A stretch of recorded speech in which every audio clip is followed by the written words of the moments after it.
A reality show preacher who uses snakes to send his message has tragically died from a snake bite. Now, this is a third-generation serpent handler by the name of Coots.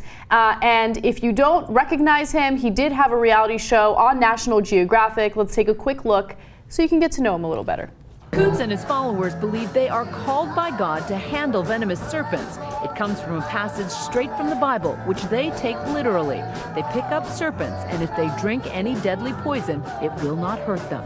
If someone gets bit in my church and they're not immediate family, I will call 911, have the paramedics come out, and let that person tell them, I don't want medical attention.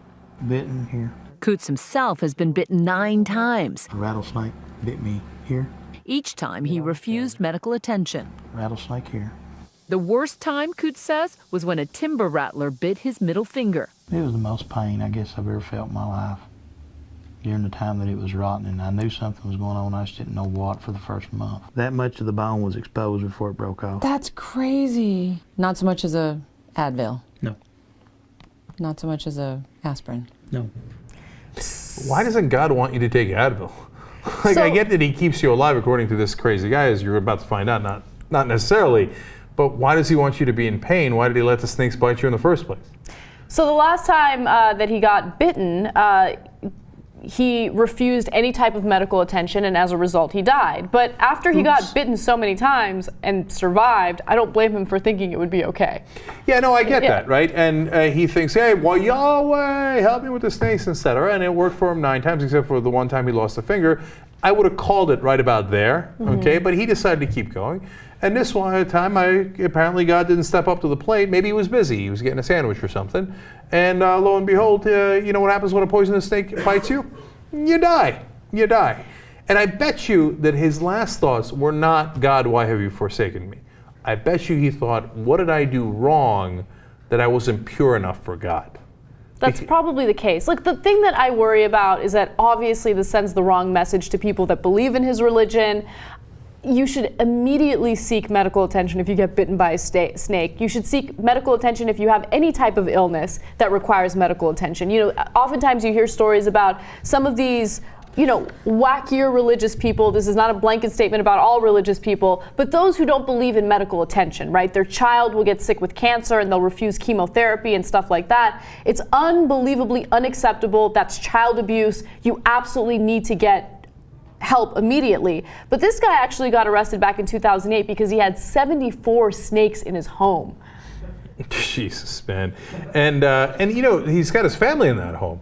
And in fact, he's a 3rd-generation serpent handler, okay, or was a 3rd-generation serpent handler. And he had wanted to pass on the trait to his adult son, little Cody. Okay, little Cody, okay, believe me, it's not something you want to pick up from Pops, okay? And you can see the result of that. Now, look, some people might think we should have more sympathy towards him. He has passed away. I gotta be honest with you, I don't have much. Okay? I have some sympathy. Look, he comes from a family that practiced this for a very long time. Again, he's a 3rd-generation serpent handler. So he grew up in that environment. I don't think he knew better. He got bitten several times prior to this incident and nothing happened to him, so he probably thought it would be fine. I have some sympathy for him and his family. So I do too. I'm not heartless, but at the same time, these guys are hurting other people. I mean, you're going to be and now you wind up hurting himself. I mean, we told you, you're anti-science, it has consequences, right? And you know, we talk about gravity all the time. I know, oh no, God will save me. No, he won't. You'll fall off the building and you'll die, right? And if a snake bites you, sometimes you got lucky and the poison won't be as venomous as it needs to be to kill you, right? Good, great, right? But you're encouraging other people to do it. You're encouraging your son to do it. You're encouraging some of the people that go to your church to do it. And sometimes when a poisonous snake bites you, you die. And that doesn't have anything to do with God. It has to do with science. So stop it. And, you know, so look, of course, whenever somebody dies, you feel bad. And I do. Ultimately, of course, I feel bad for him and his family, right? And you're right. He grew up in it, right?